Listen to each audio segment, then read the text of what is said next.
नमस्कार प्यारे बच्चों, आज हम शिक्षा निदेशालय राष्ट्रीय राजधानी क्षेत्र दिल्ली द्वारा जारी की गई वर्कशीट नंबर 17 का अध्ययन करने जा रहे हैं। विषय विज्ञान है, कक्षा 7 है।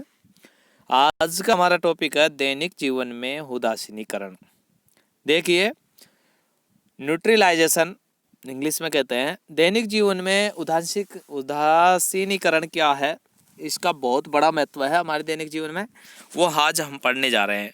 बच्चों, आप मेरे साथ बने रहिए, मैं आपको स्टेप बाय स्टेप समझाता जाऊंगा और सभी जो आपको कठिनाई आ रही है वो सभी कठिनाई में दूर करूंगा। देखिए बच्चों, हम यहाँ से देखते हैं। देखो, मैं आपको बताने जा रहा हूँ। क्या कभी आप अधिक खाने के कारण अम्लता से पीड़ित हुए हैं? जब आप देखो बच्चों, जब आप अधिक खा लेते हो तो कभी कभी आपका पेट दर्द करता है, जैसे दाल बाटी चूरमा या कोई हेवी खाना आपने खाया, उसके बाद में आपको ऐसा लगता है कि खट्टी डकारें आने लग जाती है और पेट में दर्द होता है। तो आप अपने परिवार के सदस्यों से पूछ सकते हैं, ये काफ़ी कष्टदायक होता है तथा ये हमारे आमाशय में अम्ल की आवश्यकता से अधिक मात्रा स्रावित होने से होता है। देखिए बच्चों, मैंने आपको उस दिन बताया था कि पिछली वर्कशीट में बताया था मैंने आपको कि आमाशय से HCl हाइड्रोक्लोरिक अम्ल स्रावित होता है। वो भोजन की मात्रा पर आधारित होता है। यदि अधिक भोजन खाएंगे तो अधिक HCl स्रावित होगा, कम खाते हैं तो कम होता है। तो वो अधिक खाना खा लेते हैं या कुछ हेवी खाना खा लेते हैं तो उससे HCl अधिक स्रावित होता है और अम्ल की मात्रा बढ़ जाती है, जिसके कारण अम्ल कैसा होता है आपने पढ़ा है पिछली वर्कशीट में। अम्ल खट्टा होता है, तो अम्ल के कारण खट्टापन उत्पन्न होता है, खट्टी डकारें आने लग जाती है। अम्ल, जरा सोचिए कि चींटी के काटने पर जलन क्यों होती है?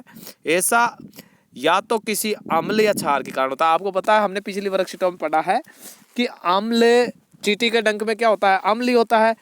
ठीक है बच्चों, अब देखिए हम आगे बढ़ते हैं कि अम्ल के बारे में। तो अम्ल जब ज़्यादा बढ़ जाएगा तो उससे दर्द तो उत्पन्न होगा आमाशय में, और हमेशा ऐसा लगेगा हमारा पेट दर्द कर रहा है। तो अम्ल के कारण होता है, और वो अम्ल कहाँ से स्रावित होता है? आमाशय से होता है। अब देखो अपाचन, इस घटना को हम क्या, अब देखो अपाचन क्या होता है? जब भोजन कर लेते हैं तो वो पूर्ण रूप से नहीं पचता है, उसे अपाचन कहते हैं। हमारे आमाशय में हाइड्रोक्लोरिक अम्ल, मैंने अभी बताया आपको, हाइड्रोक्लोरिक अम्ल को हम HCl कहते हैं। ये भोजन के पाचन में सहायता करता है, परंतु अम्ल की अत्यधिक मात्रा से हमारे आमाशय में अपाचन हो जाता है और अम्ल की HCl की मात्रा अधिक बढ़ जाती है तो हमें खट्टी डकारें आने लग जाती है।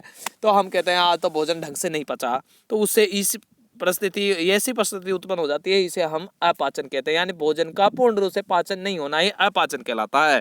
अब देखो चींटी का डंक जब हमारे लगता है, चींटी के डंक में फार्मिक अम्ल होता है। ये पिछली वर्कशीट में हमने पढ़ा है।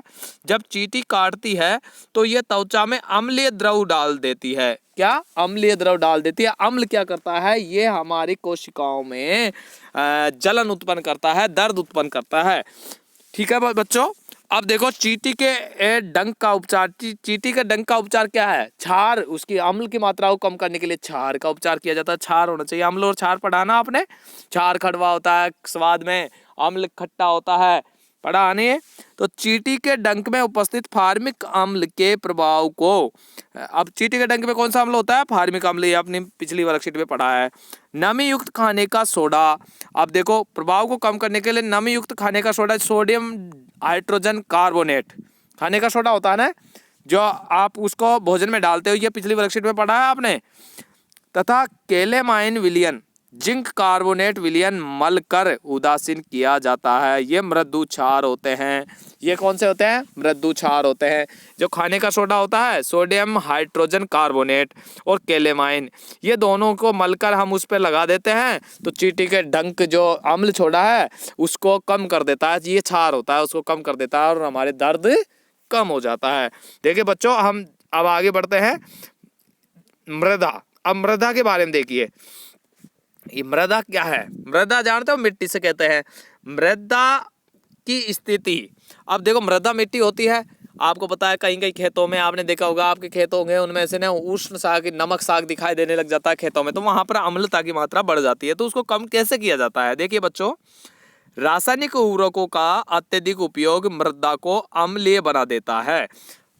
अब जो ये रासायनिक खाद डालते हैं ना, जैसे कि डीएपी डालते हैं, डीएपी का कट्टे आते हैं खाद के, तो इनसे क्या होता है, हमारी इस मृदा में अम्ल की मात्रा बढ़ जाती है। यदि मृदा अत्यधिक अम्लीय तथा अत्यधिक क्षारकीय हो तो पादपों की वृद्धि अच्छी नहीं होती। अरे मृदा में यदि अत्यधिक क्षार है या अत्यधिक अम्ल है तो उसमें अच्छा पौधा तैयार नहीं होता, अच्छी फसल नहीं होती। तो उसको नॉर्मल करने के लिए क्या किया जाता है, यदि मृदा अम्लीय होती है तो उसे बिना बुझा हुआ चूना, कैल्शियम ऑक्साइड होता है जिसे कहते हैं जिप्सम, तो बुझा हुआ चूना कैल्शियम हाइड्रोक्साइड जैसे क्षारकों से उपचारित किया जाता है। एक होता है कैल्शियम हाइड्रोक्साइड, तो आपको पता है जिप्सम जिसे हम कहते हैं जिप्सम कैल्शियम ऑक्साइड है हाफ H2 1/2 H2O, तो उससे उपचारित करते हैं, क्षारकों से उपचारित किया जाता है। ये आप बड़ी कक्षा में पढ़ेंगे। यदि मृदा क्षार के हो तो उसे जैव पदार्थ मिलाए जाते हैं, जैसे पदार्थ मृदा में अम्ल निर्मुक्त करते हैं। वो जैव पदार्थ मिलाते हैं, वो मृदा में अम्ल निर्मुक्त करते हैं जो उसकी क्षारीयता प्रकृति को उदासीन कर देते हैं। क्षारीय हो जाती है तो उसको अम्लीय चीजों को मिलाया जाता है, और अम्लीय हो जाती है तो क्षारीय को मिलाया जाता है। इस प्रकार से उसको उदासीन किया जाता है और उस प्रकार से उसको मिट्टी को तैयार किया जाता है बच्चों। अब देखिए बच्चों, हम आगे बढ़ते हैं। यहाँ पर आ गया कारखानों के अपशिष्ट।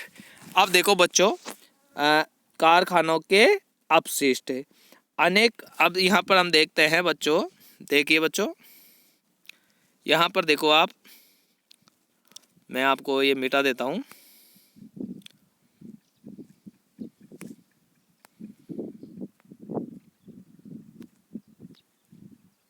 अब देखिए कारखानों के अपशिष्ट। अब कारखानों के अपशिष्ट के बारे में हम पढ़ने जा रहे हैं।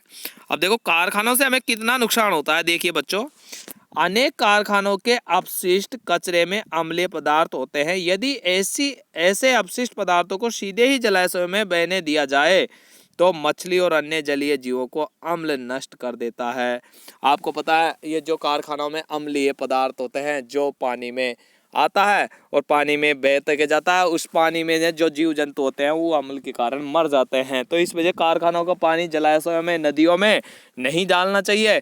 पर आजकल क्या हो, शहरों से, नदियों से उस कारखानों के जो गंदा पानी आता है, अम्लीय युक्त पानी आता है, उसको जलाशय जैसे नदियों, तालाबों, इनसे जोड़ दिया गया है, जिससे उसमें जो जीव होते हैं वो मर जाते हैं। उपरोक्त आप देखो, इसको कारखाना का अपशिष्ट का उपचार क्या है, उपचार भी है इनका। कारखाना के अपशिष्ट कचरे को जलाशय में विसर्जित करने से पहले क्षारकीय पदार्थ मिलाकर उदासीन किया जाता है।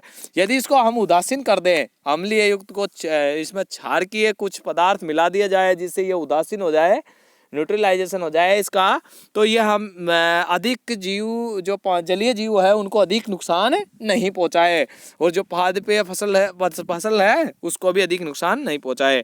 अब देखो, उपरोक्त सभी स्थिति अवांछनीय और नुकसानदायक है, अतः इन सभी का उपचार आवश्यक है। अब इन सभी का उपचार क्या है, आवश्यक है।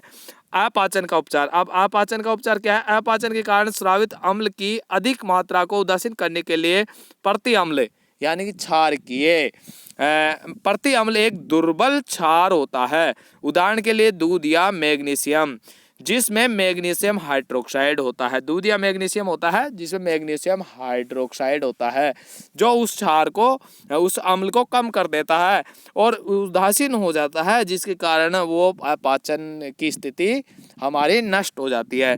देखो बच्चों, इस प्रकार से आपकी ये वर्कशीट कंप्लीट होती है। अब बच्चों, आपके कुछ इस वर्कशीट से अच्छे क्वेश्चन निकल के आए हैं, इन क्वेश्चनों को कर लेते हैं हम। देखिए क्वेश्चन, पहला क्वेश्चन है, अपाचन से आप क्या समझते हैं। अपाचन वो होता है कि हम आवश्यकता से अधिक खाना खा लेते हैं तो वो पचता नहीं है और हमारा आमाशय से एसिड अधिक यानी कि अम्ल अधिक स्रावित होता है और हमें खट्टी दकारें आने लग जाती है, इसे अपाचन कहते हैं। पहला क्वेश्चन का आंसर आपके इसी में ही आपको मिल जाएगा। कहाँ पर है, ये रहा बच्चों, ये पहला क्वेश्चन का आंसर यहाँ से यहाँ तक हो गया। ओके, इसके बाद में दूसरा प्रति अम्ल क्या होता है। प्रति अम्ल क्या होता है, जो अम्ल को नष्ट कर देता है वो प्रति अम्ल होता है। देखो प्रति अम्ल क्या होता है, प्रति अम्ल क्षार होता है, क्षारकीय होता है। क्या होता है, मैं लिख देता हूँ, ये प्रति अम्ल किसे कहते हैं, क्षारकीय जो होता है उसे प्रति अम्ल कहते हैं। क्या कहते हैं, प्रति अम्ल। क्षारकीय होता है उसे हम प्रति अम्ल कहते हैं। देखिए यहाँ पर है क्षारकीय, देखो बच्चों इसको नष्ट कर वो हम कर देते हैं। देखो अब देखिए आपको मैं बता देता हूँ प्रति अम्ल क्या होता है। प्रति अम्ल का मतलब होता है क्षारकीय, क्षारकीय पदार्थ प्रति अम्ल होता है। क्या होता है, प्रति अम्ल होता है, जिसका आंसर ये रहा देखो यहाँ पर। ओके, ये आपका दूसरा क्वेश्चन कंप्लीट होता है। तीसरा क्वेश्चन है तथा का उपयोग, खालिस्तान तथा खालिस्तान का उपयोग चींटी के डंक के उपचार में किया जाता है। अरे बच्चों अभी हमने आपको बताया था कि तीसरा क्वेश्चन का आंसर आपका ये रहा। देखिए चींटी के डंक के ऊपर में देखो फार्मिक अम्ल, तो यहाँ पर देखो सोडियम हाइड्रोक्साइड, पहला तो ये हो गया पहले खालिस्तान में, और दूसरा में कैलेमाइन विलियन जिसमें जिंक कार्बोनेट है। तो ये आपका तीसरा क्वेश्चन का आंसर है। यहाँ से देखो मैं मिटा देता हूँ, तीसरा क्वेश्चन का आंसर आपका यहाँ से यहाँ तक है, इसमें से आपको खालिस्तान लिखना है। ओके, एक तो सोडियम हाइड्रोजन कार्बोनेट और एक जिंक कार्बोनेट विलियन। ओके बच्चों, इसके बाद में है आप क्षारकीय मृदा को किस प्रकार उपचारित करेंगे। आपका चौथा क्वेश्चन है ये।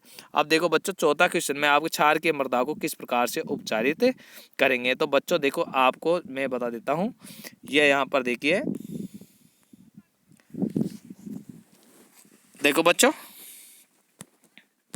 ये आपका चौथा क्वेश्चन है। यहाँ पर देखो मैं आपको बता देता हूँ, देखिए बच्चों ये आपका चौथा क्वेश्चन रहा। देखिए ये इसको मिटा देते हैं हम। अब देखो आपका चौथा क्वेश्चन ये रहा, मृदा का उपचार। ओके बच्चों, आपके चौथा क्वेश्चन का आंसर यहाँ से यहाँ तक है, यहाँ से यहाँ तक। ओके, इस प्रकार से आपके पूरे क्वेश्चन कंप्लीट होते हैं बच्चों, और आपकी ये वर्कशीट कंप्लीट होती है। किसी बच्चे को किसी प्रकार की कोई दिक्कत हो तो आप मेरे कमेंट बॉक्स में लिख सकते हो, मेरे समझ सकते हो। देखो यदि मृदा अम्लीय होती है तो उसे बिना भुजा हुआ चूना कैल्शियम ऑक्साइड और भुजा हुआ चूना कैल्शियम हाइड्रोक्साइड जैसे क्षारकों से उपचारित किया जाता है। यदि मृदा क्षार की हो तो इसमें जैव पदार्थ मिलाए जाते हैं। जैव पदार्थ मृदा में अम्ल निर्मुक्त करते हैं जो उसकी क्षार की प्रकृति को उदासीन कर देते हैं। ठीक है बच्चों, मैं आशा करता हूँ आप सभी बच्चों के ये वर्कशीट समझ में आ गई होगी। यदि फिर भी किसी प्रकार की कोई डाउट हो तो कमेंट बॉक्स में लिखें, और आप मेरे चैनल को सब्सक्राइब करें एवं बेल आइकन को क्लिक करें, जिससे मैं जो वीडियो डालूँ समय पर आपको मिल सके। धन्यवाद बच्चों।